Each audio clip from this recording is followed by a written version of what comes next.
मोहब्बत वाले की जानिब से मोहब्बत वालों के लिए एक नई सीरीज शुरू की जा रही है। अगर आपको पसंद आए तो चैनल को सब्सक्राइब कर दीजिएगा। मर्दों को समझो और औरतों को पढ़ो। फ्रांसीसी कहावत। जल्दी में शादी करोगे तो फुर्सत में पछताओगे। चीनी कहावत। सिर्फ बेवा ही बता सकती है कि इस वक्त उसका शोहर कहाँ है। अमेरिकी कहावत।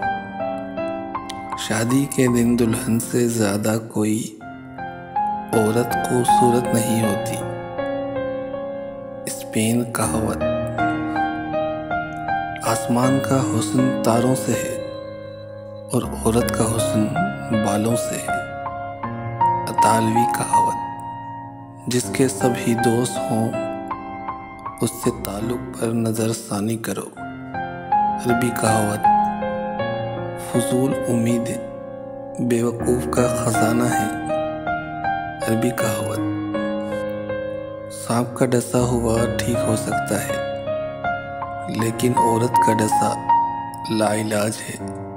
यूनानी कहावत।